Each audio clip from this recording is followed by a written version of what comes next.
Bueno, muy buenas tardes, estimados amigos y amigas del IEP.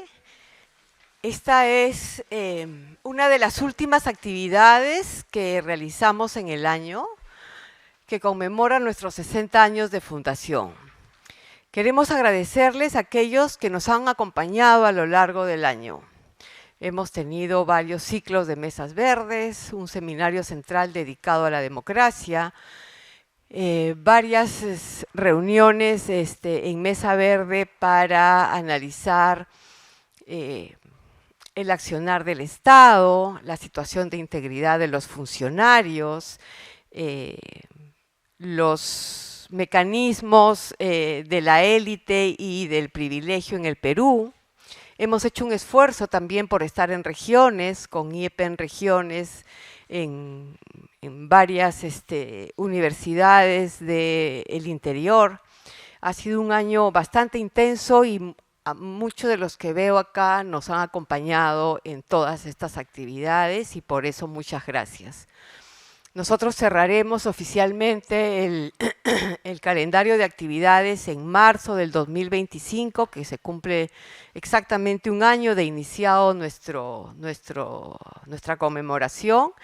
Y como siempre, muchas gracias por su presencia, muchas gracias por su constancia, muchas gracias por su confianza, muchas gracias por estar, no solamente venir a escucharnos y venir a escuchar lo que les proponemos como propuesta frente a lo que ocurre en nuestro país, sino sobre todo porque la presencia de ustedes permite siempre un debate, una reflexión y esperamos que en el próximo año líneas de acción para salir de la crisis. Nuestro tema central a lo largo de este año ha sido el tema democrático.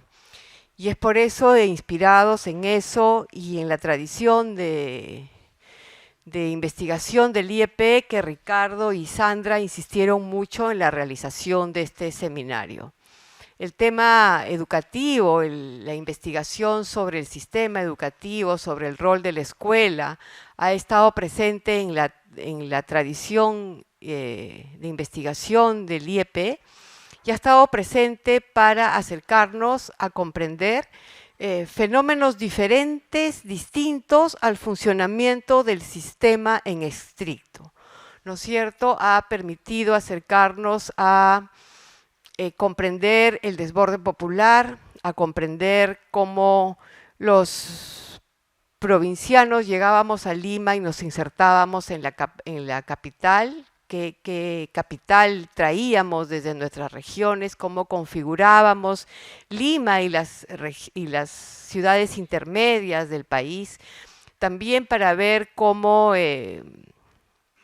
funcionaban los discursos de la élite para educar a la nación y finalmente lo que tiene que ver con la forja de la nación han sido temas diversos del instituto y por eso insistieron mucho en este seminario y aquí estamos, un poco cansados pero animosos de seguir hablando sobre estos temas, pensando sobre estos temas y de cara a una crisis sin precedentes, en particular en el sistema educativo. Creo que hace varias décadas no veíamos la crisis que presentamos hoy, no veíamos tanta desatención del Estado a las escuelas, a los niños, a los maestros, a los jóvenes, no veíamos tanta despreocupación por lo que sucede todos los días en las aulas, no veíamos tanta despreocupación por el rol que cumplen los docentes en las aulas y qué instrumentos les da el Estado para hacer su trabajo mejor. La crisis debe ser porque es mi sector, que yo siento que una de las más profundas es la del sistema educativo, que sirve además para crear una idea sobre el país, un diagnóstico sobre la sociedad y también que los ciudadanos puedan salir a reclamar sus derechos, a defender sus derechos.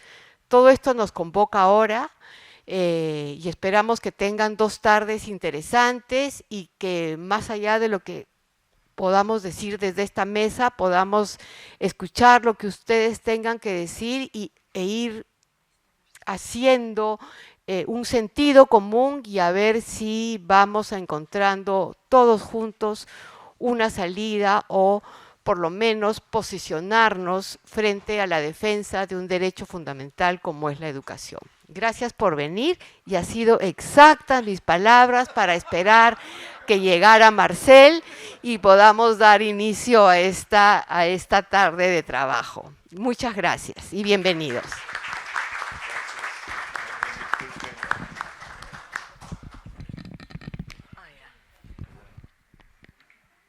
Buenas tardes. Natalia ya dio la bienvenida en general y yo voy a dar la bienvenida en particular a esta primera mesa. El seminario, como han podido ver, se titula La sociedad desde la educación, nación, democracia y desigualdad. En este seminario, el objetivo es poder analizar cuál es el rol de la educación en la construcción de la sociedad. Una sociedad, además, que actualmente tiene demandas urgentes, sobre todo si la mayoría aquí hemos seguido los hechos ocurridos en estas últimas semanas. Entonces, este seminario es muy importante justamente para la reflexión de todo lo que está ocurriendo, los cambios y las necesidades desde la perspectiva de la educación. Esta mesa va a discutir en específico la relación entre educación, nación y política. Y si bien Natalia ya comenzó y todos saben que es la directora del instituto, voy a hacer mi tarea y voy a empezar presentándola, porque es quien va a empezar a exponer esta tarde.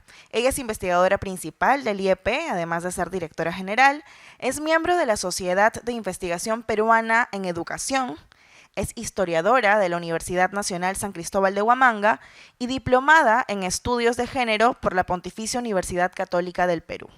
Actualmente coordina el proyecto Leer es estar adelante y el proyecto Ciudadanía, construyendo ciudadanía desde la escuela. Sus investigaciones abordan temas sobre políticas públicas y educación, el funcionamiento del sector educativo, formación y capacitación docente, así como la formación ciudadana en la escuela. Natalia, tienes 15 minutos. Bueno, primero quiero aclarar lo siguiente, que hace un buen tiempo no estoy en las escuelas y no estoy haciendo investigación y que parte de lo que voy a presentar es una revisión que hice a propósito de la invitación de la Comisión Bicentenario para escribir un libro que se llama En la colección Nudos del Bicentenario. Y Ricardo me ha animado mucho a presentar esto que es todavía el inicio de lo que será un texto que Ricardo está preparando y me daba pudor no estar en este seminario porque este es mi grupo de referencia en el IEP, así que sabrán perdonar. El primer asunto, la educación, como ya lo he dicho en las palabras iniciales, siempre ha sido vista como un poderoso mecanismo que ha contribuido al cambio social, ¿no? Y a la construcción de la nación. Inmediatamente suscitada la independencia, ¿no es cierto?, se comienza a pensar desde la política, o sea, los políticos y también los intelectuales, cómo se iba a configurar el sistema educativo, bajo qué modelo, a quiénes se iba a educar y en qué se debía educar a la población. Porque se tenía la certeza que la educación podía generar un cambio social de envergadura en un país tan diverso como el nuestro. Esta idea ha seducido a los intelectuales, sobre todo a lo largo del siglo XX. ¿A quién se educa y cómo se educa y cuál es el propósito de la escuela? Fueron ideas que estuvieron presentes en las reflexiones y debates y producción de diversos intelectuales. Con mucho énfasis, este debate se dio luego de la guerra con Chile. Tratar de explicar las causas de la derrota fueron motivo de análisis y es así que se desarrolla un debate sobre un asunto fundamental, que es aquellos que participaron de la guerra directamente, que eran los indios. El indio se convierte en un sujeto al cual el sistema educativo debía transformar para asimilarlo a la nación. Y la escuela era un mecanismo eficaz, castellanizarlo, civilizarlo, era un asunto que estuvo en las propuestas de un conjunto de intelectuales, sobre todo tomando en cuenta que el 75% de la población era indígena, que no hablaba castellano y no sabía leer y escribir, y por lo tanto no participaba de una ciudadanía plena.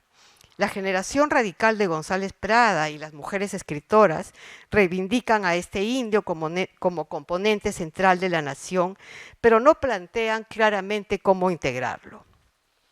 Fue más bien el civilismo, el segundo civilismo, quien llevó a la práctica esta política, ¿no?, educativas y tuvo políticas claras que fueron dirigidas a uniformizar el país.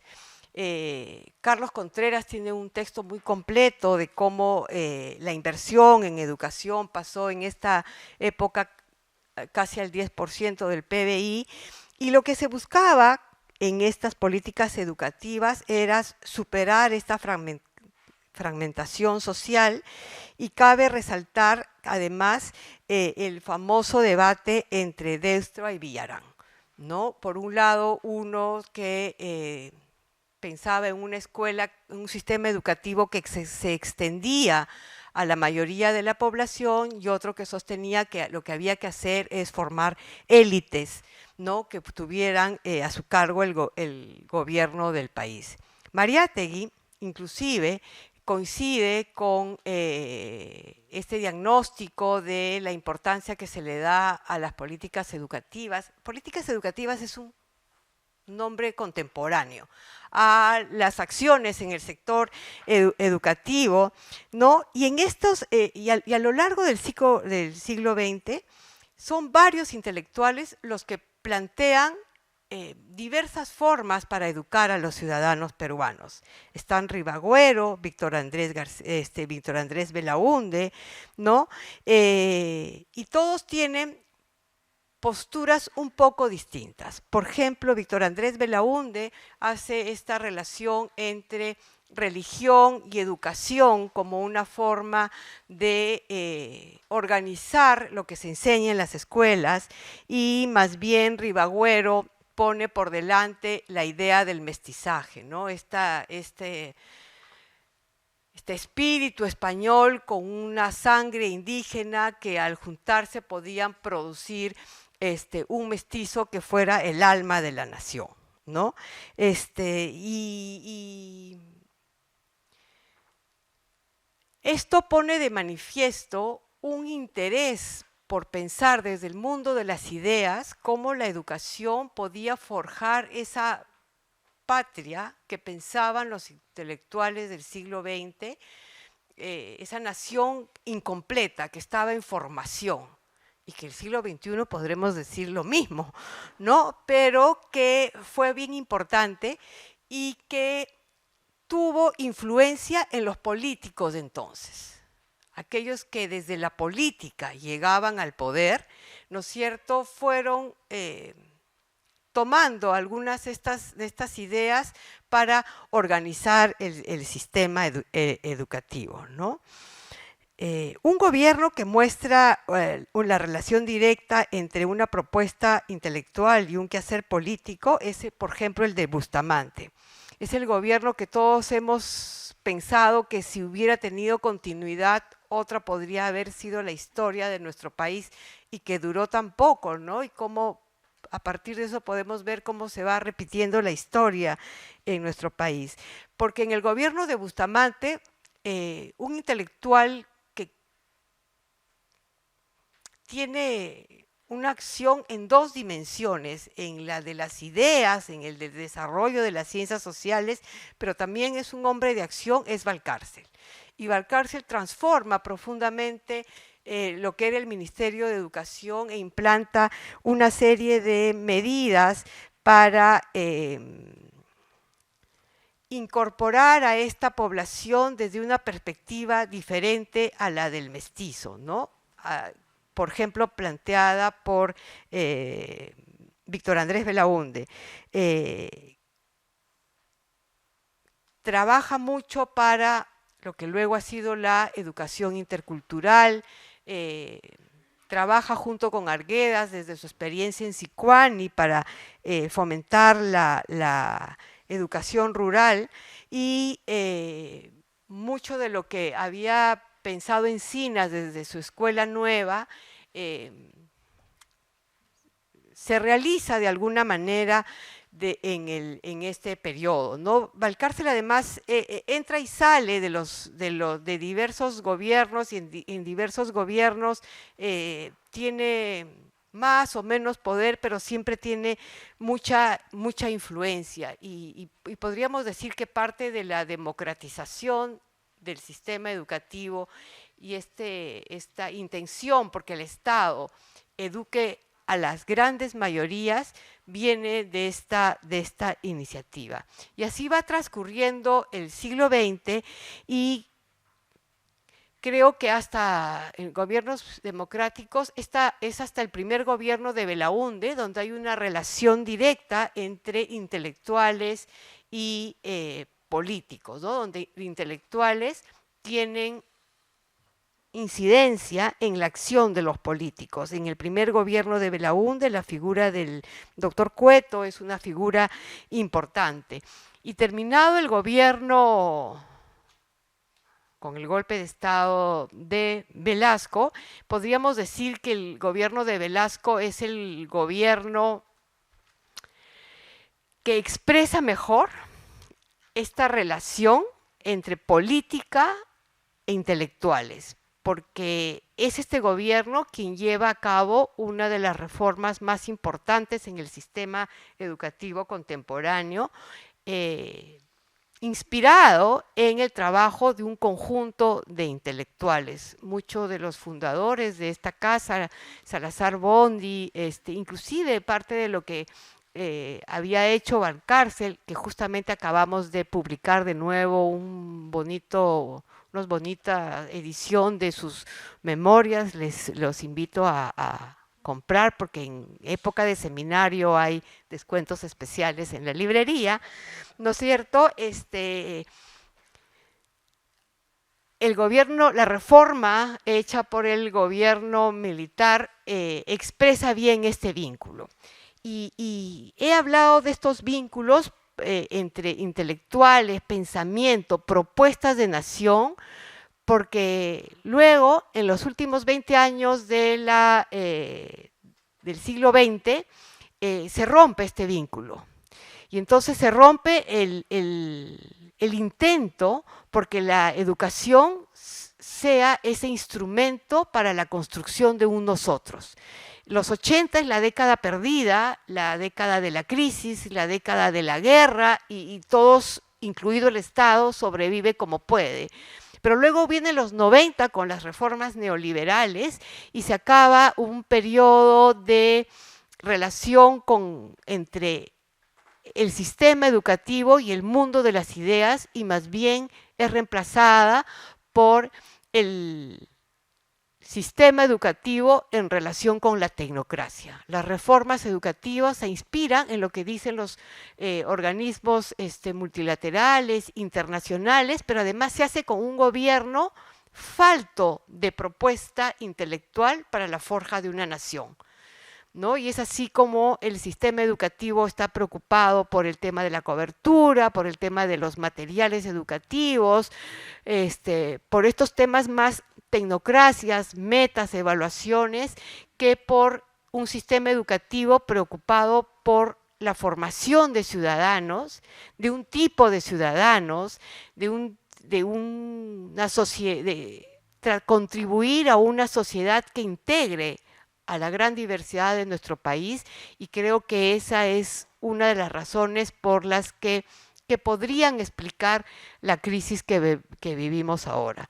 Creo que llego hasta acá y los invito a leer finalmente el libro que Ricardo sacará el próximo año. Muchas gracias.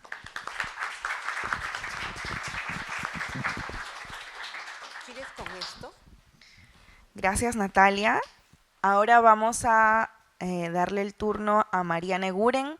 Ella es investigadora principal del IEP, es lingüista por la Pontificia Universidad Católica del Perú y magíster en Educación, Cultura y Sociedad por la Universidad de Pensilvania. Sus investigaciones se abocan a diversos temas de política educativa, como el uso de materiales educativos, la formación de maestros, las prácticas de enseñanza en el aula y el funcionamiento de la burocracia del sector educación. Actualmente, sus temas de interés se centran en la relación que se establece entre el Estado y la sociedad desde la escuela. Mariana, tienes 15 minutos. Gracias, Omaira. Ahí está. Gracias. ¿Qué tal? Buenas tardes. El trabajo que les voy a presentar es un ensayo que surge en el contexto de un estudio mayor que hemos hecho con Carolina de Belaunde, donde nos preguntábamos por la representación de la nación que transmite la escuela actual. En una publicación que ya va a aparecer próximamente, analizamos el discurso sobre el Perú que hay en los textos escolares y la forma en que este se hace presente en el aula, a partir de las prácticas de enseñanza de los maestros. Y en todo ese proceso lo que nos interesa es analizar cuál es el lugar que tiene el conocimiento en la escuela actual luego de las reformas de los años 90. Ahora, nos queda claro, luego de haber hecho ese trabajo, que además de los textos y además de las prácticas de los docentes, otro elemento central en la construcción de un vínculo con la nación son los rituales patrióticos, ¿no? Entonces, este trabajo se centra en eso, cuál es el lugar de estos rituales en la escuela actual y cuáles son sus posibilidades y sus límites como un mecanismo para establecer un vínculo con la nación, y en concreto nos quisimos enfocar en escuelas de educación intercultural bilingüe de diversas regiones, y de ahí es de donde van a ver las viñetas que voy a presentar en este trabajo. El ritual patriótico es una conmemoración, una celebración de hitos o personajes que forman parte de la identidad construida de la nación. Se trata de un elemento muy potente en la escuela porque es capaz de conectar la identidad individual con la colectiva y nos ofrece una idea de origen común, capaz de atravesar distintas generaciones, distintas clases sociales. En otra interpretación también podemos decir que el ritual marca el tiempo de la nación, ¿no? Marca sus inicios, su continuidad, su futuro, y se trata además de un elemento que apela fuertemente a la emotividad. En el caso del Perú, los rituales patrióticos constituyeron desde un inicio un factor fundamental para la afirmación de la reciente nación peruana luego de la independencia.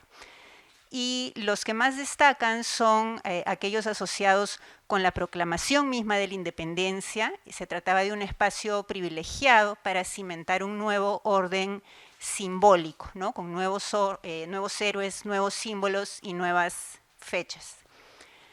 En un inicio, este calendario incluía fechas de la independencia de países vecinos, pero gradualmente se fue peruanizando e incluso se fue limeñizando, ¿no? Una vez que el 28 de julio se adopta como la fecha central de las celebraciones. Y por otro lado, dos de las principales instituciones que han estado siempre involucradas en la implementación y legitimación de los rituales patrióticos son la escuela y el ejército. Se esperaba, por ejemplo, que los escolares cantaran el himno antes de iniciar clases y se dotó a las escuelas de retratos de próceres y reproducciones de cuadros que evocaban acontecimientos históricos poco después de la independencia. Luego de la guerra con Chile empezaron a cobrar importancia los desfiles escolares. En la escuela actual, los rituales patrióticos mantienen un lugar preponderante en el establecimiento de un vínculo con la nación, sobre todo en un contexto en que los contenidos presentes en los textos escolares tienen mucha dificultad para llegar a los estudiantes. Eso es lo que vemos en el trabajo que estamos publicando próximamente. Y los rituales se manifiestan a través de 3 facetas principales: el calendario cívico escolar, los rituales propiamente dichos que se celebran en la escuela o en su proximidad, que son el desfile y la formación, y la ambientación de los locales escolares y las aulas. Sobre el calendario cívico, hay que decir que este es uno de los principales organizadores de las actividades en la escuela, ¿no? Lo que va a dictar el profesor, lo que va a realizar durante la semana o durante el mes está informado de manera importante por lo que dice el calendario, ¿no? Que es el día de tal cosa o de tal otra. Se trata de un recurso muy presente en el aula, se recurre a él constantemente, incluye más de 100 fechas cívicas entre marzo y diciembre.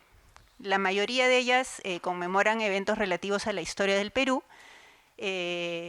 por ejemplo, lo relacionado a la independencia y a la guerra con Chile, y que son los 2 procesos centrales del calendario, ¿no? Y en ambos casos lo que se destaca son personajes heroicos, enfrentamientos armados, proclamaciones, actos de sacrificio.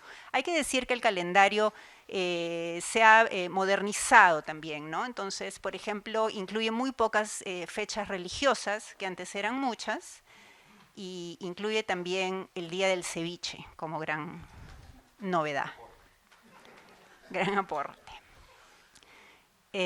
Luego, respecto de los rituales propiamente dichos, el desfile escolar es la conmemoración de la independencia del poder español y pone en escena la ilusión de una nación cohesionada, con orden, con disciplina. Se trata de un espectáculo hacia afuera, no se realiza dentro del local escolar, sino en espacios públicos, y es una performance, ¿no? Con claras jerarquías entre los participantes. Sobre la formación, se trata de una actividad en que los estudiantes se ubican en filas en un espacio común de la escuela. En la mayoría de escuelas se realiza todos los lunes, tanto en escuelas públicas como privadas. En algunas pocas se realiza más de una vez a la semana. Durante la formación se siguen indicaciones propias de las formaciones militares, se usa uniforme y la actividad principal es izar la bandera y cantar el himno nacional. Aparte de eso, en la formación también hay indicaciones, avisos del director o de los profesores y participación de los estudiantes eventualmente, ¿no? En ambos casos, tanto el desfile como la formación, se trata de rituales altamente militarizados, ¿no? Con alta carga afectiva, en los que se involucra de manera explícita y deliberada los cuerpos de los estudiantes, y esto hace que su impacto sea mayor. Se trata de lo que podríamos llamar una forma activa de generar adhesión a lo nacional, que cumple un papel importante sobre todo en la primaria, ¿no? Donde el objetivo más importante del área de historia es generar identificación con la nación. El otro aspecto respecto de los rituales que nos interesa ver es de la ambientación. La ambientación consiste en la presencia en el aula de imágenes o decoración relacionada con diversos temas, ¿no? Lo que encontramos regularmente son imágenes y lemas religiosos, motivacionales y otros relacionados con las diversas áreas curriculares, ¿no? Aquellos vinculados con la nación o la identificación con la nación tienen que ver con héroes nacionales, con símbolos patrios, con algunas fechas en particular. Pueden estar en un área del aula específica destinada para eso, o pueden estar en el lugar, digamos, primordial o principal del área del aula, que es encima de la pizarra, ¿no? Donde suelen compartir el espacio con imágenes religiosas, ¿no? Entonces, en suma, lo que encontramos es que Los rituales cumplen un lugar diferente al de los textos escolares respecto de la representación sobre el país que se transmite en la escuela, ¿no? Comparten un núcleo duro, digamos, que son una serie de hitos, personajes e imágenes, pero a diferencia de los textos donde se intenta presentar una narrativa más compleja sobre el país, que muestra una continuidad histórica, que trata de ver ciertos temas de manera transversal a lo largo de los grados. Esto no necesariamente se trabaja en el aula, pero está presente en los textos. Los rituales lo que hacen es concentrarse en el aspecto afectivo, ¿no? Y esto les da una intensidad mucho mayor que la que se puede lograr con los textos. Ahora, en este ensayo les decía al inicio que lo que nos interesa ver es el alcance del ritual, en particular en el caso de las escuelas de educación intercultural bilingüe. ¿Cómo se viven en estas escuelas? Las escuelas de educación intercultural bilingüe, o EIB, son escuelas donde estudian más de 1 millón de niños y niñas en el país, son escuelas primarias. Para ellas el Ministerio de Educación elabora materiales en más de 40 lenguas originarias distintas. Es frecuente encontrar un director que es a la vez profesor, que tiene un grupo relativamente reducido de estudiantes, trabajan en la modalidad multigrado. Idealmente en estas escuelas se inicia a los niños en la lectoescritura en lengua originaria, y luego se accede, digamos, se aprende el castellano, ¿no? No siempre funciona de esa manera.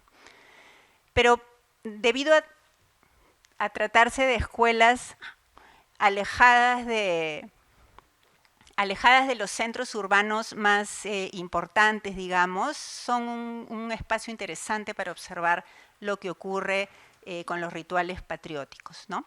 Entonces, en primer lugar, lo que encontramos es que hay más semejanzas que diferencias, ¿no? O sea, existe la formación, existe el desfile, la formación se lleva a cabo una vez por semana, la ambientación de las aulas es una ambientación que, digamos, sigue las mismas pautas que las escuelas urbanas, ¿no? En el caso de la formación, se trata de una actividad muy protocolarizada, donde se divide claramente a los participantes y se hace división también en el uso de las lenguas, ¿no? Que es lo que ven ahí en esa viñeta que tienen en la presentación. Digamos que el himno se canta en castellano o el rezo se hace en castellano, pero los avisos para los estudiantes o la participación de los estudiantes se hace en lenguas originarias. En el caso de la ambientación, están las imágenes patrióticas, incluyen los símbolos patrios, los héroes de guerra, comparten espacio con imágenes religiosas y algo que encontramos interesante es que también hay materiales en lenguas originarias en la ambientación, pero estos están casi siempre referidos a conocimientos locales, ¿no? Entonces, digamos que el material que vincula con la nación es un material que está en castellano, no es un material que está en lenguas originarias. Lo que se ve en la presentación, por ejemplo, es una figura en una escuela de Ucayali, unos carteles en Shipibo, donde hay una representación sobre la cosmovisión local. Había otro cartel más allá también con el alfabeto Shipibo. Con respecto al calendario, sí vemos mayores diferencias. ¿Por qué? Porque a pesar de que se respetan, digamos, las fechas principales del calendario cívico, lo cierto es que las principales celebraciones son las celebraciones locales, ¿no? El aniversario de la escuela, el aniversario de la comunidad. Y celebraciones religiosas o regionales, como puede ser la fiesta de San Juan en la Amazonía, ¿no?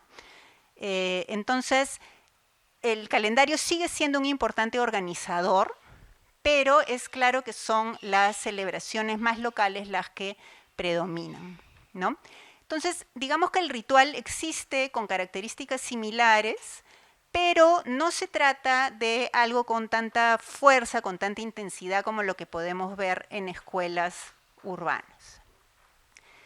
Hay otro elemento que creemos que es más resaltante respecto al vínculo con la nación desde las escuelas EIB, que se trata del aprendizaje de la lectoescritura en castellano. Lo que ven en esa diapositiva es una observación de aula en una escuela de Amazonas, donde el docente pregunta qué es lo que aprendemos en la escuela, ¿no? Y los niños asocian el aprendizaje con libro, escribir, leer, escribir, ¿no?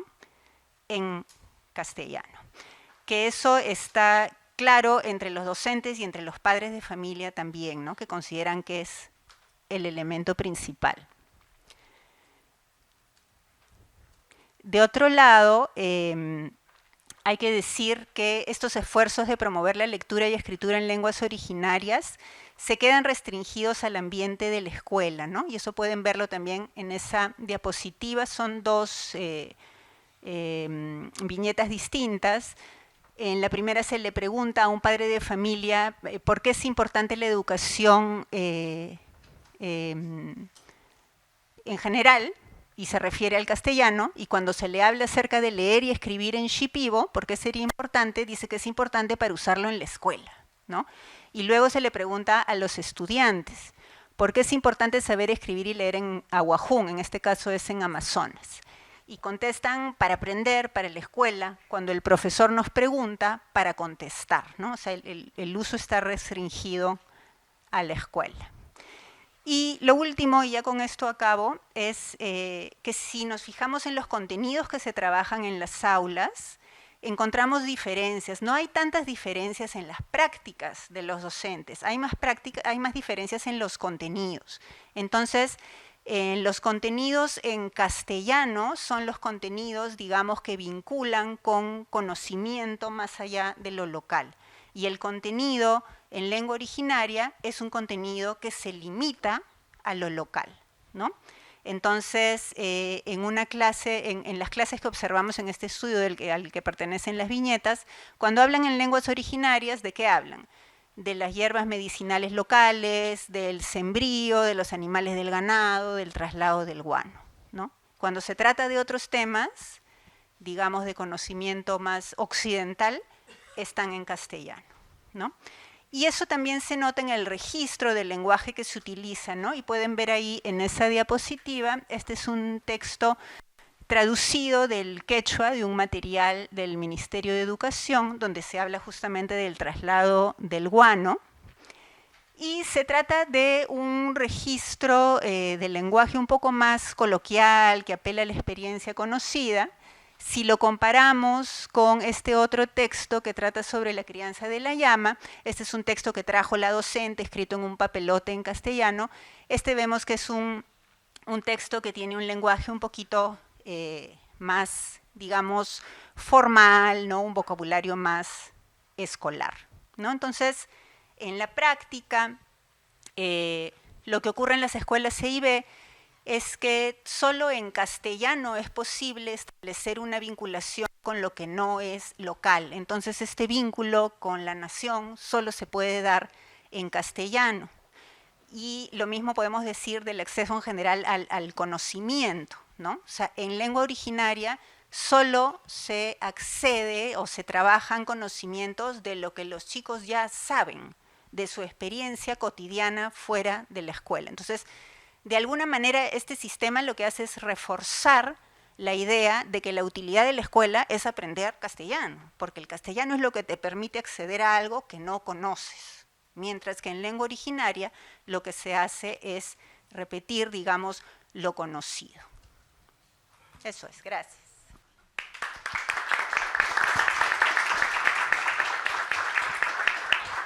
Ahora tenemos el turno de Ricardo Cuenca. Él es investigador principal y exdirector general del IEP. Fue ministro de Educación durante el gobierno de transición.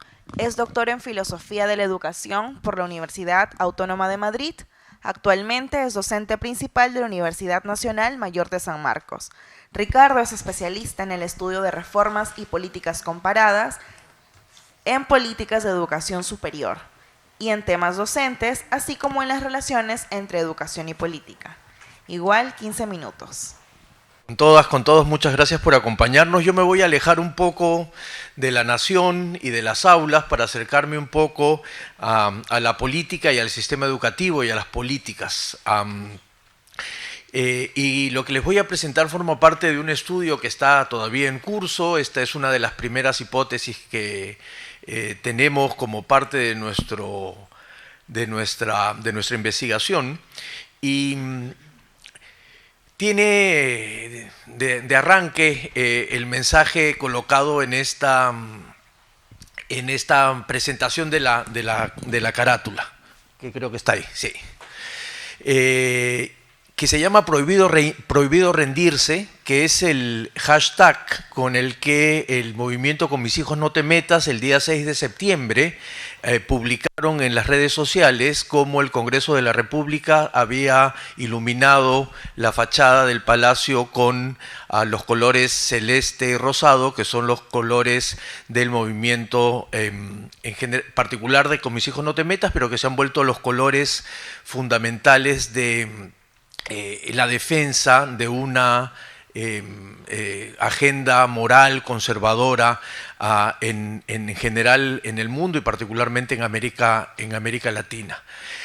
Y entonces lo que quiero compartir con ustedes es que en una situación en la que hemos tenido avances en el desarrollo del enfoque de género a nivel de políticas educativas, provocaron un cambio de estrategia en estos movimientos conservadores que hicieron que se concentren ya no en la acción de movilizaciones, como vamos a ver más adelante, sino en un trabajo legislativo que les permitía a partir de cambios muy precisos y muy pequeños, sin hacer, yo le llamo de baja intensidad porque no habían grandes cambios en las leyes, pero sí en algunos movimientos pequeños, tratar de ganar lo que ellos llaman la gran guerra cultural por los valores conservadores. Y entonces lo que vamos a ver ahora es un poco el recorrido que ha seguido este proceso.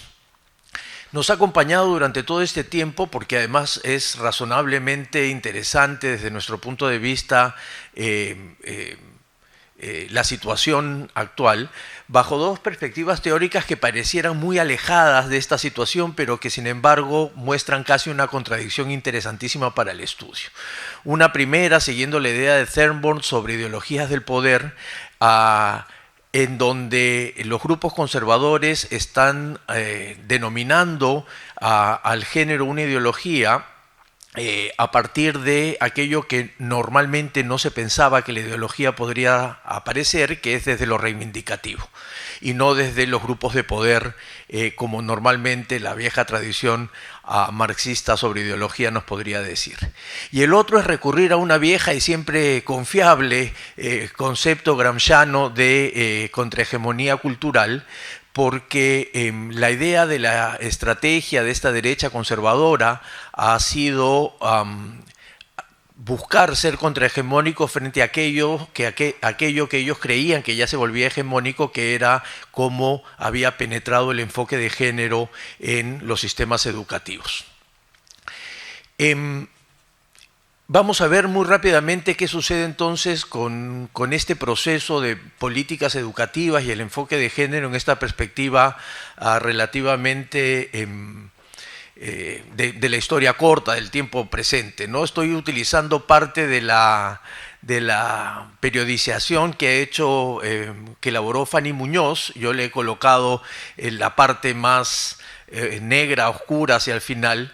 Ella denomina justamente al periodo que forma parte del periodo de nuestro análisis, el periodo de la consolidación del enfoque de género en las políticas educativas, que va del 2016 al 2021 y que está marcado ahí en color rojo. Antes hubo algunos antecedentes para este proceso de consolidación, sobre todo cuando en los inicios entre el 90 y el 2006 el Perú firmó un conjunto de acuerdos vinculados al enfoque de género, y luego cuando tímidamente a partir del año 2006-2007 empieza a aparecer rescatando los lineamientos de educación sexual integral que ya se habían incluido en las políticas educativas en el 2005, a tratar de trabajar de manera transversal este tema hasta que efectivamente logra consolidarse a partir de un conjunto de procesos que vamos a revisar muy rápido más adelante. Y sobre esa base de ese periodo, el texto de Fanny Muñoz acaba en el 20, le he sumado yo este proceso de debilitamiento a partir del año 21, cuando claramente hay una acción que tiene que ver con nuestro foco principal de estudio, en el que el enfoque de género en las políticas educativas se debilita como una acción política, que es lo que quiero mostrarles más adelante. Esto es solamente un recuento muy apretado de qué es lo que sucedió más específicamente durante este periodo, pero me interesa marcar el hito en el año 2016 con la aprobación del Currículo Nacional de Educación Básica, en donde claramente el enfoque de género aparece como un asunto fundamental a la hora de imaginarse el tipo de ciudadano, tipo de ciudadana que el país quiere formarse. Y de allí en adelante es donde se desata esta batalla y esta disputa por el enfoque de género en las políticas educativas. Es el momento en el que el movimiento Con mis hijos no te metas aparece públicamente a partir de la famosa Declaración de Lima, y empiezan un proceso de movilización que veremos más adelante, los lleva a interponer una demanda contra el Ministerio de Educación y el Estado peruano para retirar el enfoque de género del currículo nacional, demanda que 2 años después fracasa, a pesar de que en una primera instancia tienen la razón. Y este periodo acaba en el 2021, cuando aprobamos en el Ministerio los lineamientos de educación sexual integral y el protocolo para que en la formación docente pueda incluirse este tema. De ahí en adelante lo que vemos es un cambio importante, porque aparecen un conjunto de leyes que lo que hacen es empezar a debilitar este asunto: la prohibición del lenguaje inclusivo y la famosa norma para la participación a la hora de elaborar los materiales educativos. ¿Cuál ha sido en este contexto de desarrollo de políticas este cambio de estrategia para el desarrollo de esto que hemos llamado una agenda moral conservadora? Lo primero es tratar de definirla, ¿no es cierto? Porque la agenda moral conservadora no solo tiene que ver con las cuestiones de identidad sexual o las identidades sexuales, sino que es mucho más amplia, aunque se ha concentrado mediáticamente en estos temas, ¿no? Primero, que la idea de guerra cultural aparece a principios de los 90 en este texto de Hunter, en el que dice que los conflictos políticos y sociales que hay, por lo menos en Estados Unidos, habían abandonado la idea partidaria de clase para colocarse en las visiones y los valores que los distintos grupos tenían respecto de las visiones del mundo. Esto coincide con el momento en el que las políticas de diferencia empiezan a surgir también en la discusión, y por lo tanto su ubicación es una ubicación de cómo veo al mundo y no necesariamente una posición particular respecto a la equidad de género o a las identidades sexuales, sino que tiene que ver, y por eso se hace complejo, con una idea mucho más compleja de observar el mundo.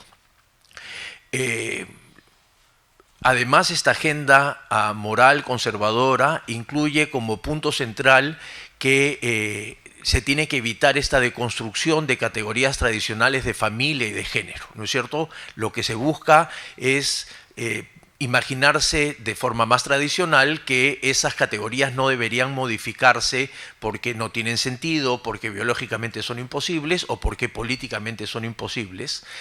Aparece un tercer elemento que caracteriza esta agenda moral conservadora, que tiene que ver con el papel de la religión en la esfera pública. Y entonces aquello que se había ganado con la modernidad de separar la moral pública de la moral privada empieza nuevamente a traslaparse, y los asuntos, entre comillas, privados se vuelven asuntos públicos, y aquellos asuntos que estaban restringidos a la familia tenían que quedarse allí. Y luego, y esto no nos va a dar tiempo, pero es la parte más interesante del estudio creo que estamos haciendo, y es el cómo a partir del año 95, en el que luego de la conferencia de Beijing se coloca la idea de contracepción y de género, el Vaticano encarga al Dicasterio de la Familia hacer un informe y ese informe, intencionalmente para algunos, casualmente para otros, junta a la contracepción con el género y es asociado con la idea del comunismo, y entonces se vuelve una categoría política también, ¿no es cierto? Y entonces la agenda moral no solo es religiosa, es también política y por supuesto de concepciones sobre el mundo. Y entonces bajo esa perspectiva, los movimientos conservadores, al menos en el Perú, es fácil ubicarlos en estos tres grandes momentos. Entre el 2016 y el 2017, estos movimientos lo que hacían era tratar de colocar y discutir la agenda moral nuevamente centrada en la educación, porque además tiene que ver con muchos otros temas, ¿no es cierto? Se pronunciaron contra la sentencia del Tribunal Constitucional para el DNI a personas transexuales, contra la mesa instalada por el Ministerio de la Mujer y Poblaciones Vulnerables para el tema de violencia de género, la mesa de personas contra el informe de la Defensoría del Pueblo a los derechos de las personas LGTBIQ+, y entonces, pero la concentración principal era alrededor del currículo escolar y por lo tanto ese fue el momento de las movilizaciones. De hecho, en el 2017 es la Gran Marcha por la Familia que termina con la salida de la ministra Martens, ¿no? A partir del 2017 la estrategia cambia, hay mucho menos movilizaciones y lo que hay es un conjunto de procesos de judicialización. Aquí es donde se intenta judicializar el currículo nacional, pero en muchas regiones aparecen también muchas demandas para los currículos regionales que incluían este proceso. Lo interesante es que a partir del año 2021 aparece algo que estamos llamando la fase legislativa. Y es que ya no tenemos movilizaciones necesariamente, ya no tenemos procesos de judicialización, todos los perdieron, pero lo que tenemos es un conjunto de cambios legislativos que han empezado a debilitar este proceso de consolidación, como Muñoz había llamado al enfoque de género. Esta parte la vamos a pasar mucho más rápida porque ya le he contado de alguna manera.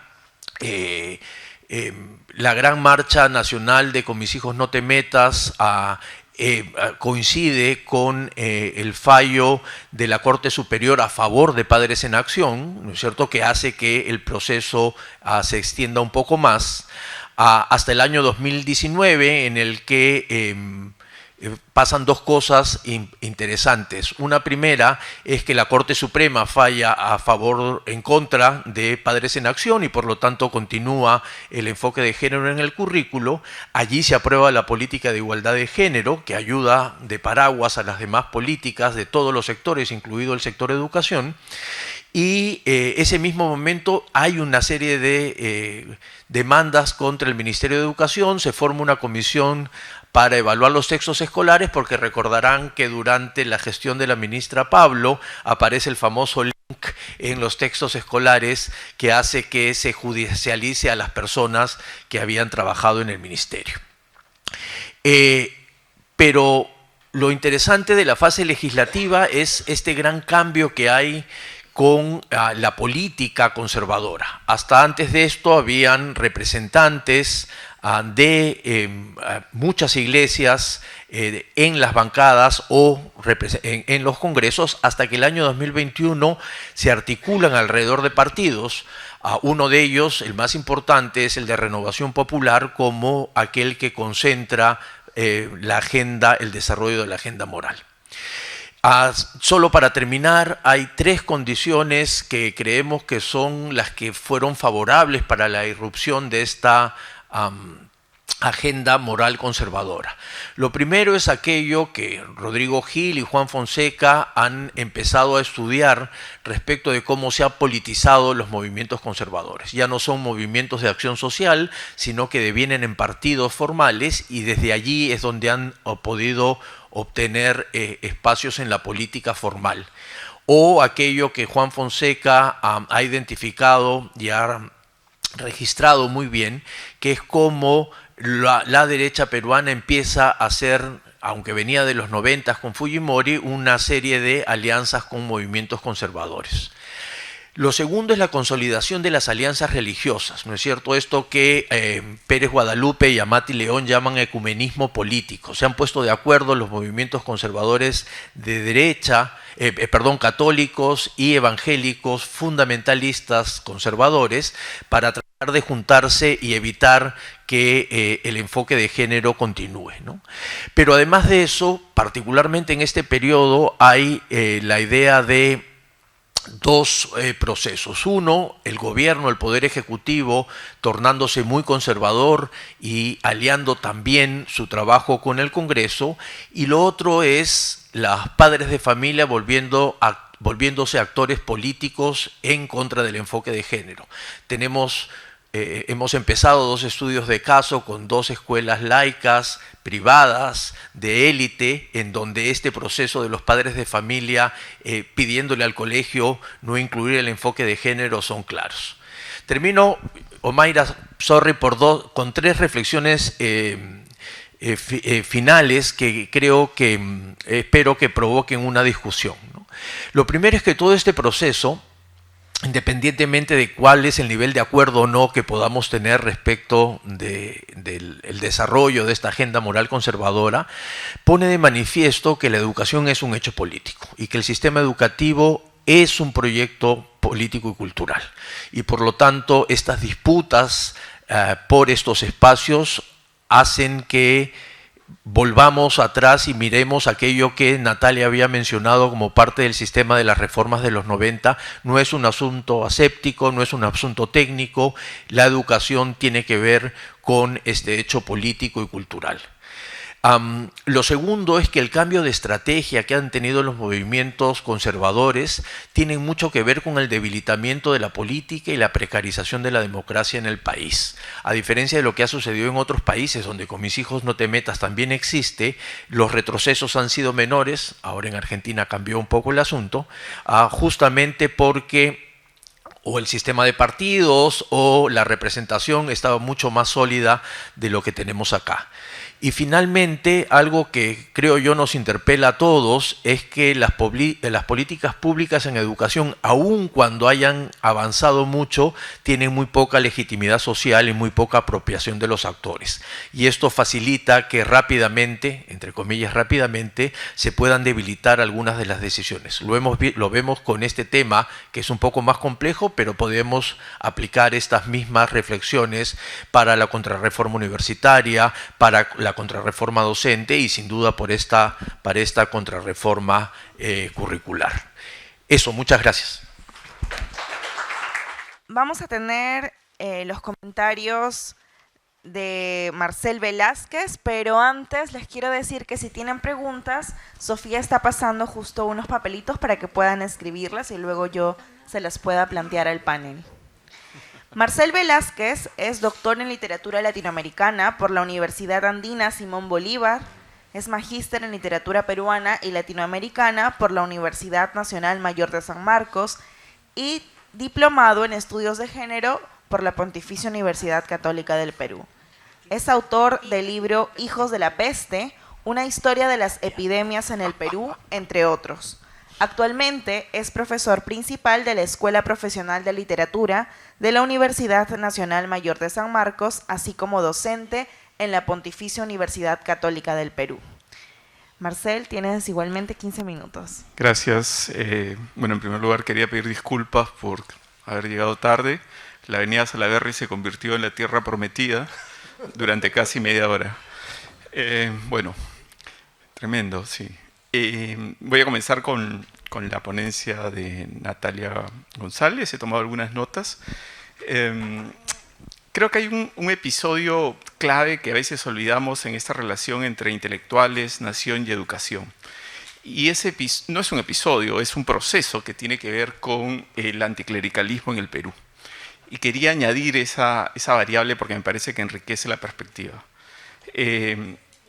Estoy justo de terminar un libro sobre anticlericalismo, así que he revisado muchas fuentes y, por ejemplo, aparece ahí un personaje como Sara Bullón, que en Trujillo, una maestra, que se niega a seguir las directivas del obispo y se niega a llevar a sus alumnas a la misa. Y eso genera un debate enorme, por supuesto en Trujillo, represalias contra ella, que pierde la posición de profesora y tiene que abrir una escuela privada, y los librepensadores y anticlericales de Lima que la apoyan y la enaltecen, ¿no? Entonces me parece que en este gran panorama que nos has pintado, ¿no?, someramente, tenemos que recoger también esa línea, porque el anticlericalismo significó, entre otras cosas, no solamente la batalla por el control de los cuerpos, sobre todo de mujeres y niños, sino la batalla por la educación laica. Y esa batalla se ha perdido en la historia, digamos, de larga duración. Y en esa historia hay muchísimas mujeres, no solamente Sara Bullón, que quizá es menos conocida, pero, por ejemplo, Mercedes Cabello, ¿no?, en un gran debate sobre la educación pública en 1898, que duró varios días en varios medios, y donde ella fue la primera en decir: no necesitamos educación religiosa en los colegios. Y medio Lima casi se muere. Entonces, tenemos una historia, digamos, anterior a nuestros intelectuales clásicos, ¿no?, que debemos reivindicar y que debemos conectar con los debates posteriores.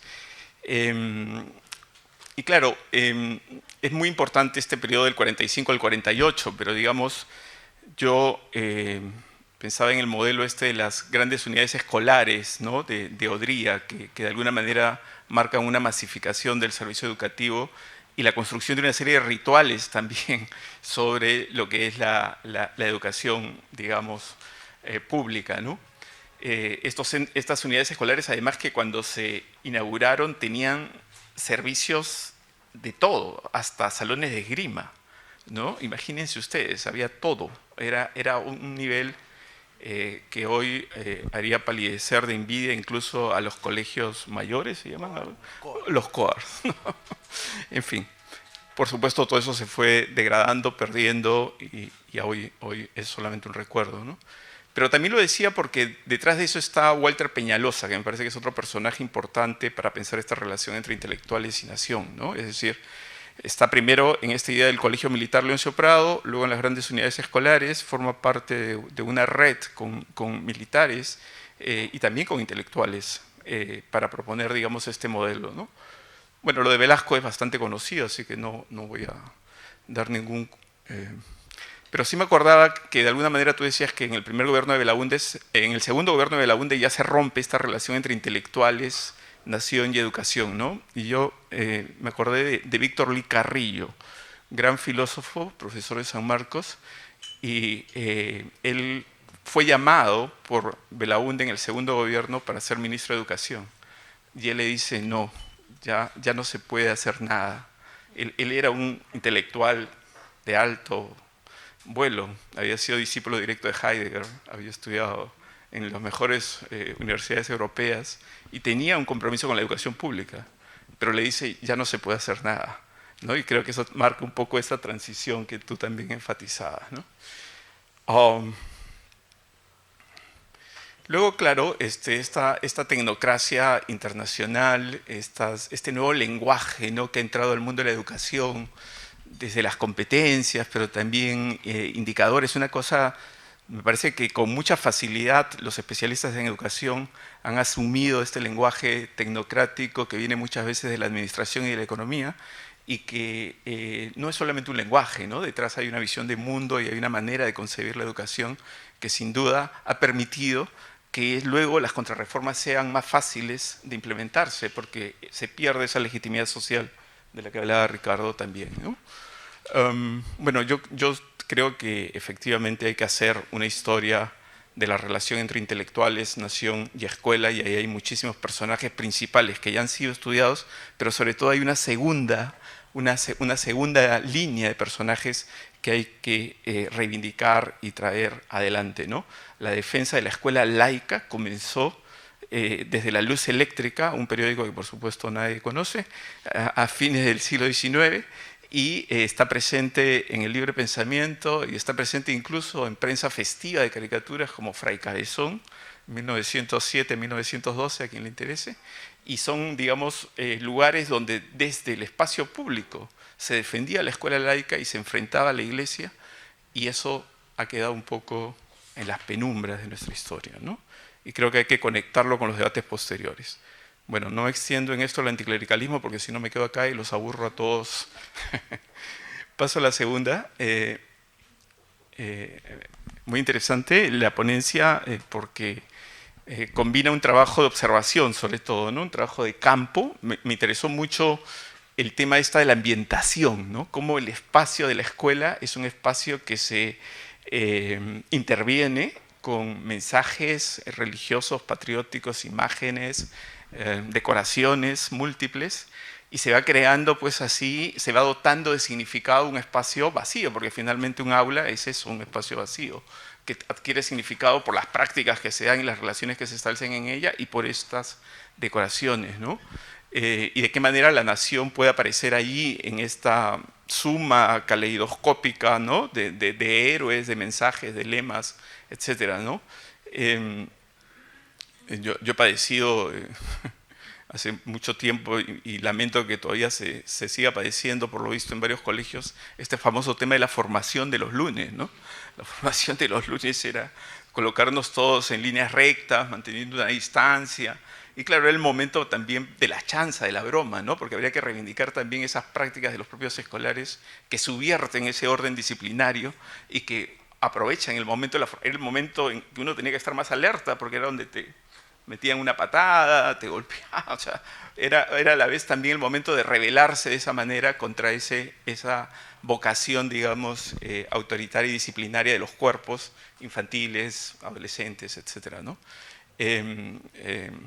O reírse cuando se cantaba el himno, o cantar el himno con letras subversivas. Yo hasta ahora me acuerdo, no puedo decirlas porque son muy obscenas, pero digamos que todas estas otras son formas en las cuales se transgredía, ¿no? Esta vocación disciplinadora, modelizadora, que evidentemente pues, es conocida por todos, ¿no? Bueno, en este punto específico de la escuela intercultural bilingüe, me parece súper interesante el tema de los usos de la lengua, ¿no? Cómo el castellano aparece como una lengua abstracta, una lengua que te conecta con el mundo, ¿no? Una lengua de saberes universales, mientras que las lenguas indígenas quedan restringidas a los saberes locales, a lo que ya tú conoces y que solo se utilicen en ese espacio de la escuela, ¿no? Casi como una concesión, ¿no? Entonces no se produce realmente una educación interlingüística en la cual dos lenguas puedan disputar sus concepciones de mundo o complementarse, sino más bien donde una claramente nunca pierde la posición de subordinada y de menor frente a la otra, ¿no? Y esto nos debería llevar también a pensar, digamos, procesos que en otros países también han ocurrido, ¿no? A inicios del siglo XX, en lo que hoy en Francia solo el 25% hablaba francés, ¿no? Entonces esto es algo muy común en todos los países, esa fuerza de la lengua nacional que termina no solamente imponiéndose, sino casi concediendo un ligero espacio a las otras para volver a ratificar su victoria, ¿no? Y eso es lo más terrible de lo que nos has contado, ¿no? Lo del calendario, bueno, sí, pues el calendario cívico escolar, no sé si todavía se llama así, ¿no? Pero está lleno de personajes, de héroes, esta cosa tan militarizada que tenemos nosotros, ¿no? Somos un país experto en derrotas militares y sin embargo tenemos un imaginario militar tremendo. Y también pensé en algún momento en cómo incluso Sendero, ¿no? Toma el modelo de la escuela, ¿no? Las escuelas populares eran las formas de organizarse y de construir las células, ¿no? Es decir, estas metáforas de la escuela ingresan, digamos, a distintos órdenes y han servido para organizar la vida social de muchas maneras, ¿no? Tenía una amiga que le gustaba jugar a la escuelita cuando éramos niños, ¿no? y eso también parecía un poco extraño, ¿no? Pero bueno, no. Sí, sí, claro. Era abolir el espacio del juego, ¿no? El momento lúdico. En fin. Bueno, paso a la tercera para no... Ah, sí, juegan todos a la escuelita. Bueno, no sé. Bueno, un último comentario para la segunda presentación, ¿no? Me parece que el concepto de rito, de ritualidades, podría desarrollarse quizá un poco más y conectarse con algunos antecedentes. Nosotros somos una sociedad donde el mundo cortesano nos marcó con fuego, ¿no? Nos dirían el barroco. Y hasta ahora tenemos autoridades y cuando uno va, digamos, a provincias, me acuerdo alguna vez haber ido de manera informal a un acto y todos mirándome como el monstruo, porque ellos esperan mucha solemnidad, ¿no? Mucha formalidad y un lenguaje además engolado, de acuerdo, mientras la autoridad política sea más importante, más engolado, ¿no? Entonces, claro, todo eso remite a un mundo en el cual las apariencias y el lenguaje está sujeto a esas redes de cortesanía, ¿no?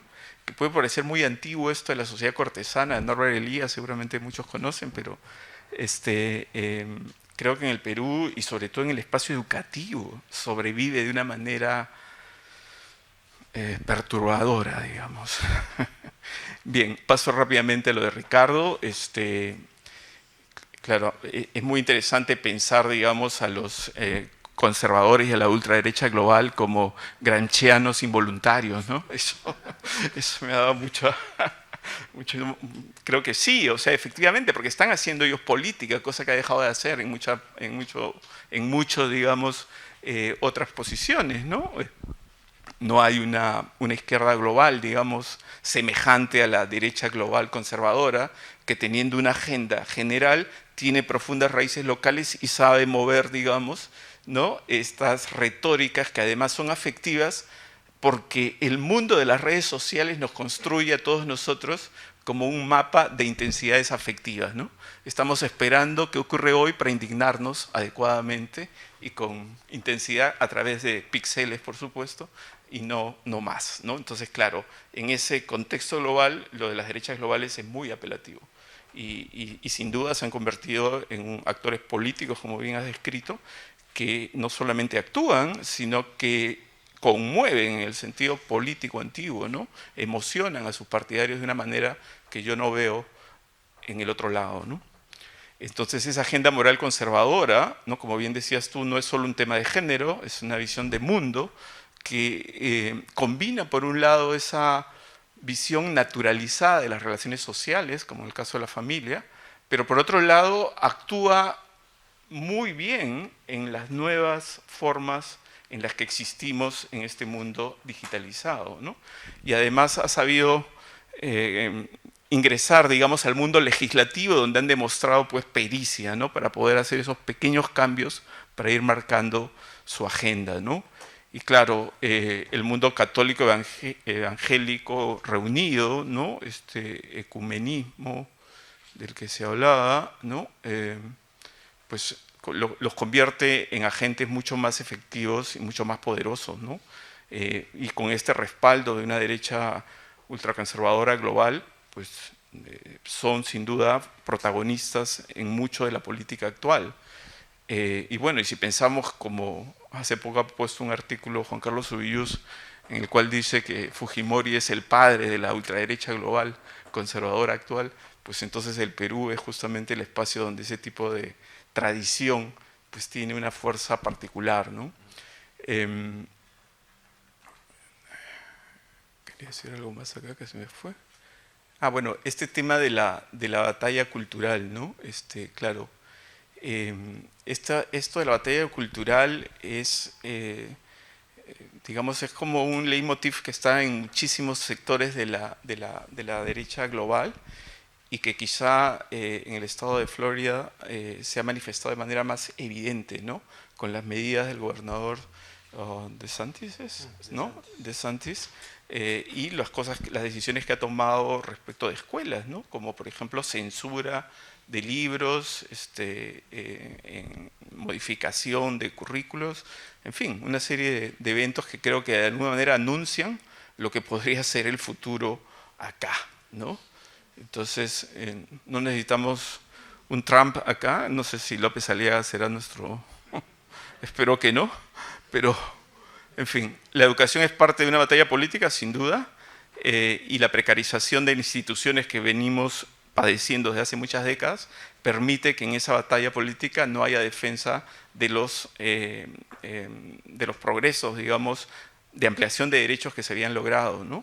Y esa creo que es una autocrítica. Hay que ver también por qué ocurre esto, por qué avanzan ellos tan fácilmente y no hay una respuesta política, judicial o legislativa adecuada, ¿no? Yo creo que estamos en un momento particularmente crítico y donde los próximos años se va a decantar tendencias que podrían durar mucho tiempo y eso es muy preocupante, ¿no? Claro, esto de encontrar en el Congreso la llave para cambiar cosas también fue la contrarreforma universitaria, ¿no? No necesitaron movilizaciones en las calles, no necesitaron tener la mayoría en las universidades, simplemente hacer una alianza con legisladores y desde ahí cambiar completamente las reglas, ¿no?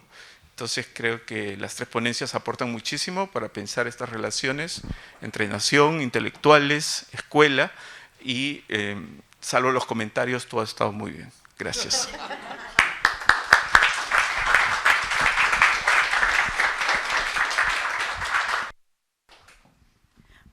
Bueno, muchas gracias por los comentarios, Marcel. Es una tarea un poco difícil. He tratado de sintetizar. Han llegado varios comentarios y preguntas para los tres ponentes. Entonces, he tratado de sintetizar algunas preguntas para cada uno. Empezando con Natalia. Empezando en la exposición que has hecho, Natalia, y lo que planteas en este vínculo, ¿no?, entre intelectuales, nación y la educación, ¿hacia dónde se está mirando la educación en este momento? ¿Cuáles son esos objetivos de la educación en el momento actual y en perspectiva?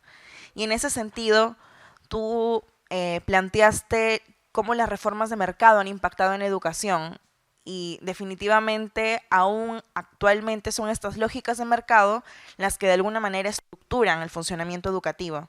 Entonces, ¿de qué forma y con qué horizonte mirar esta situación? Y en segundo lugar, ¿qué tanto de lo que está ocurriendo en la educación tiene que ver con el tipo de instituciones y el tipo de Estado que tiene el país? ¿Quieres responder? Sí, mejor. Sí. Uno por uno. Dice mi colega Ricardo Cuenca que yo soy tremendista. Y sí, pues soy bien tremendista. Porque tengo como un pensamiento, no sé si radical, pero tremebundo. Pienso que, sobre todo cuando en la pandemia comenzamos a conversar sobre cómo el sistema educativo estaba afrontando la pandemia, a mí se me ocurrió poner otra vez en discusión con los colegas que nos encontrábamos por Zoom, lo pernicioso que había sido tener esta dicotomía entre Estado y mercado en los últimos 20 años. O sea, Belaunde le dijo no al filósofo, pero además, el filósofo le dijo no a Belaunde, y entonces Belaunde aprobó las primeras normas que permitieron universidades privadas, colegios privados, y que el consorcio de colegios católicos avanzara en la creación de escuelas en todo el país. Y de ahí hasta los 90, ¿no? Ha habido una... compitiendo Estado y mercado para ver quién educaba más y mejor a los ciudadanos. Y creo que en esa competencia perdimos todos. Porque el Estado no solamente perdió vínculo con el mundo de las ideas y de las propuestas ideológicas sobre la nación, sino que perdió efectividad, los políticos que se encargaban de administrar el Estado fueron un desastre desde ahí hasta ahora, y entonces el mercado nos fue ganando hasta la pandemia, que nos dijo alto: miren ustedes cómo el mercado es insuficiente para enseñar y brindar el servicio mínimo de educación a los ciudadanos, ¿no? Entonces, esta época de tecnocracia ha servido para brindar servicio, pero no para formar ciudadanos, porque no hay ideas detrás del servicio educativo, no hay proyecto nacional, no hay una idea compartida de un nosotros, ¿no? Así sea para debatirlo, ni siquiera nos han permitido debatir esa idea en los últimos 30 años. ¿Y qué era lo último? ¿Qué tanto influye en esta crisis educativa el tipo de instituciones y el tipo de Estado que tenemos? Bueno, cómo influye, además yo quiero hablar de este estado del de ahorita, el de la crisis desde la caída desde las elecciones de Pedro Castillo, ya desde Kuczynski, ¿no? Hemos ido de mal en peor, porque no solamente se ha visto lo que nos ha contado Ricardo ahora del desmontaje de reformas fundamentales como la de género, que ni siquiera había llegado a impactar en las aulas. Porque lo que nos está contando Ricardo es del mundo del poder, del mundo de las normas. Eso ni siquiera había llegado a impactar en las prácticas de docentes, en los derechos de los alumnos y las alumnas. O sea, lo que teníamos de evidencia hasta ese momento era mínimo respecto a que si el enfoque de género realmente lograba relaciones más armoniosas entre hombres, mujeres, todas, todes y todes. Entonces, ni siquiera había impactado en la práctica. O sea, estamos hablando simplemente de normas y de asuntos relativos al poder, y eso se ha desmontado con mucha facilidad. Gracias. Ahora, además de claramente los comentarios que ha planteado Marcel, otras preguntas para Mariana. En primer lugar, Mariana, los rituales no muestran, sino de alguna manera también reproducen las estructuras y las prácticas de poder, las relaciones de poder.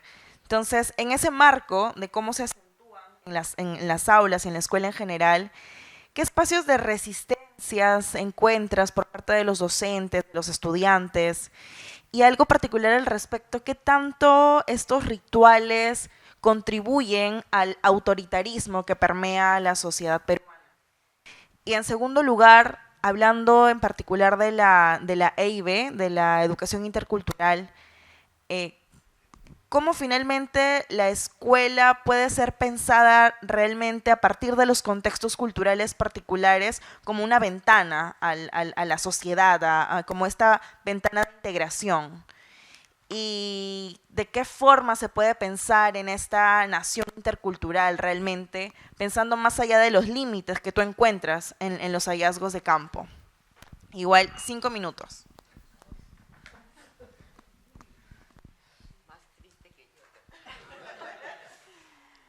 El tema de la resistencia de docentes y estudiantes frente a lo que, digamos, impone la escuela, a mí me parece un poco relativo, la verdad. O sea, de todas maneras es posible encontrar, como lo que ha estado contando Marcel de sus propias experiencias como escolar, ¿no? Ese tipo de acciones, digamos, ¿no? Pero yo no diría que tienen un peso tan relevante en la escuela, ¿no? En realidad, en los estudios que hemos hecho con Carolina nos fijamos más en los docentes que en los estudiantes, ¿no? Y los docentes en general podríamos decir que siguen la estructura que les presenta el Estado en diversos niveles y en función de las posibilidades y de los límites que tienen, ¿no? Pero no es que se encuentren acciones muy claras digamos, de querer hacer las cosas de otra manera, ¿no? De hecho, en la otra parte de este estudio en la que vemos los textos, los conocimientos, las prácticas de los docentes, lo que encontramos y que de alguna manera podría calificarse como resistencia es que lo que hacen los maestros es, en la medida de lo posible, simplificar lo que tienen que hacer, ¿no? Entonces se adapta o se simplifica, y eso casi siempre quiere decir hacer las cosas un poco más breves, no hacerlo más difícil, hacerlo más sencillo, muchas veces pensando en si los estudiantes son capaces, digamos, de hacer las actividades más complejas, etcétera, ¿no? Y eso lo hemos visto tanto en el aula, digamos, tradicional, como en entrevistas que hemos hecho a docentes sobre cómo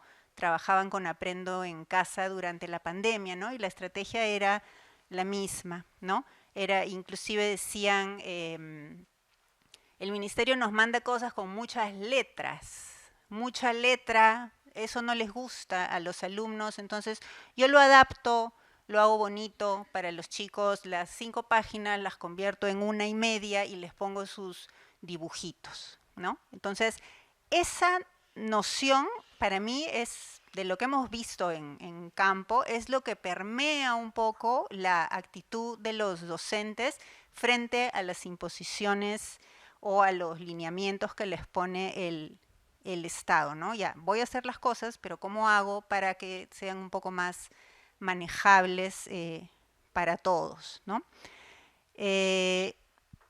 En ese sentido, no sé, yo diría que la resistencia de maestros, de estudiantes puede ser un poco relativo, ¿no? Pero la verdad es que no es un tema en el que nos hemos fijado específicamente. El tema del autoritarismo, sí, o sea, claramente los rituales son rituales muy militarizados, ¿no? No he mostrado esas viñetas acá, pero tenemos algunas viñetas también en estas escuelas CIB, cuando salen los chicos a hacer sus exposiciones, ¿no? Que es una actividad muy frecuente en las escuelas de hoy, salen a hacer una exposición en grupo frente a la clase, y el chiquito sale, buenas tardes compañeros, con la mano así, ¿no? Y así hace su exposición en la que va a presentar, no sé, el cuento del ratoncito que se perdió en el bosque, y la presentación la hace toda con tono militar, con ademanes militares, con saludos militares, y los estudiantes le contestan de la misma manera, ¿no? Entonces, sí, efectivamente, eso está muy incorporado en la escuela, ¿no? Son prácticas similares, las prácticas de la religión, las prácticas del ejército, las prácticas de la escuela son muy similares en sus núcleos, ¿no? Y lo último, respecto de las posibilidades de la EIB para, digamos, afirmar el Perú como un país intercultural. Yo no soy especialista en EIB, hemos hecho algunos estudios, pero no es un tema de especialidad, pero así como Natalia es un poco tremendista, yo la verdad no he encontrado en general, muchas experiencias exitosas en ese plano, ¿no? Y la tendencia va más por este lado que les he mostrado, tal vez, ¿no? O sea, hay cierta performance de incorporación de la lengua originaria, pero en el fondo de lo que se trata es aprendamos a leer y a escribir en castellano, ¿no?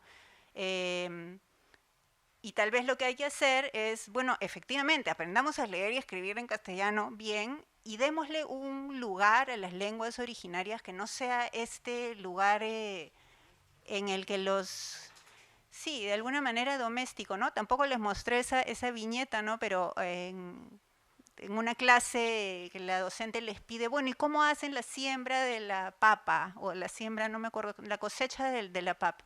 y los chicos explican, y todos por supuesto saben, ¿no? Conocen, es parte de su experiencia cotidiana, y lo repiten, cada uno cuenta lo mismo varias veces, lo escriben en un papel, lo vuelven a copiar acá, y finalmente terminan con una representación en que todos tienen que hacer como que están cosechando la papa, ¿no? O sea, para eso van a la escuela, eso es lo intercultural. Lamentablemente eso es un poco lo intercultural que vemos hoy, ¿no? Tal vez habría que cambiar un poquito ahí el enfoque. Gracias, Mariana. Y bueno, como la situación del Perú nos lleva a ser tremendistas, voy a cerrar con estas preguntas para Ricardo. Tremendistas. En primer lugar, Ricardo, la agenda que se consolida desde lo que tú has planteado, especialmente, digamos, la agenda de género, y empieza a debilitarse en el 2021, tiene como actores digamos, actores conservadores que no en su totalidad, pero en su mayoría se ubican en la derecha política. Entonces, ahí una de las preguntas que hacían y que yo le he dado una vuelta es, entonces, ¿cómo se pueden articular las demandas educativas urgentes desde una agenda política de izquierda?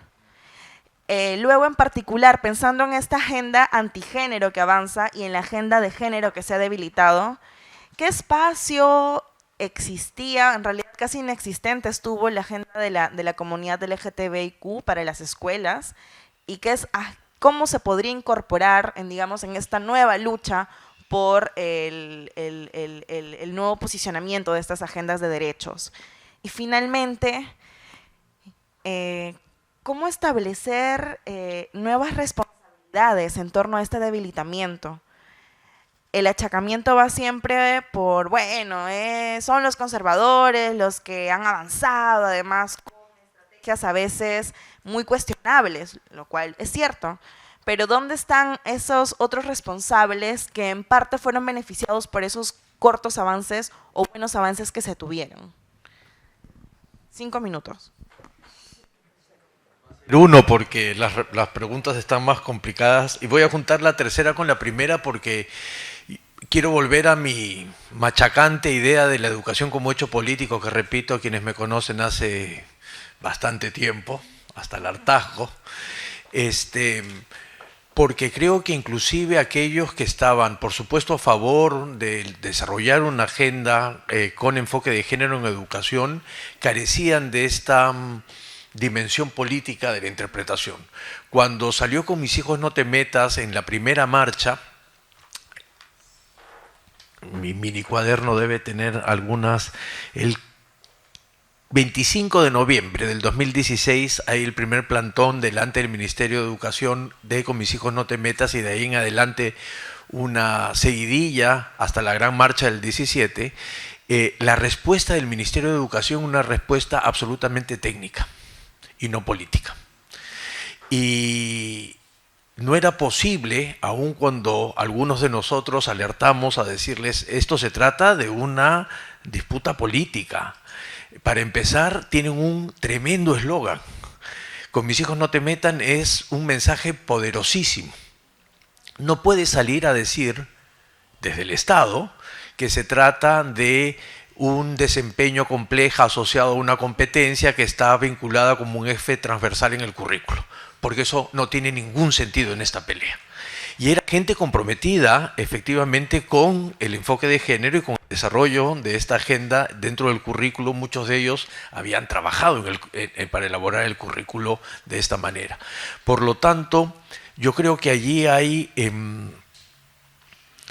una necesidad de volver a colocar la importancia de la dimensión política de la educación, para saber que hay espacios en los que es posible hablar de la taxonomía de Bloom, pero hay otros espacios en los que hay claramente que hablar de este proyecto político y cultural que es la educación.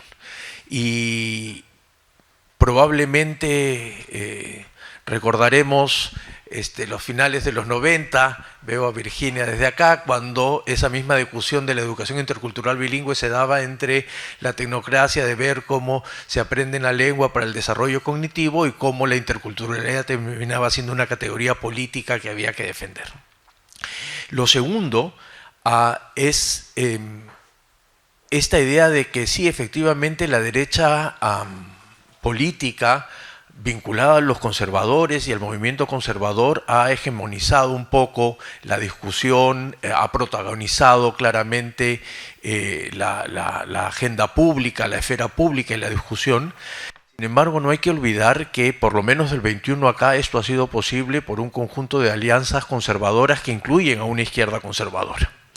Y por lo tanto no es privativo de la derecha, es privativo del pensamiento conservador. Claro, una parte de la interpretación son negociaciones para poder tener algunas alianzas que me permitan efectivamente obtener algunos beneficios legislativos posteriores, cosa que es cierta, ¿no es cierto? Me uno para poder luego recoger sus votos para otra cosa, y parte de esa negociación, que es parte del trabajo político. Pero también a veces no queremos darnos cuenta que hay lado conservador de la izquierda que ha ayudado a que esto suceda así. De hecho, cuando uno escucha, hemos estado revisando parte de los debates en el Congreso, muchos representantes de Perú Libre tenían exactamente el mismo discurso que Renovación Popular, exactamente lo mismo. Y lo tienen inclusive para otros temas que forman parte de esta agenda conservadora, como son los temas de memoria, como son los temas, por supuesto, del cuidado de la familia y demás, o la migración y la población venezolana que ha llegado. Entonces, hay un eje que no estamos mirando por mirar la derecha y la izquierda, que tiene que ver con los conservadores y no conservadores, o más liberales en ese sentido, porque creo que allí hay una situación particular que tenemos que claramente observar, ¿no? Y finalmente, yo creo que, hablando un poco de las meaculpas que también mencionaba Marcela hace un momento, yo creo que las transformaciones políticas y culturales de la sociedad vinculadas al enfoque de género, cada vez que se concentran aún más en los temas de identidades sexuales, es donde va a generar mayor rechazo por la tradición autoritaria y conservadora de nuestra propia sociedad.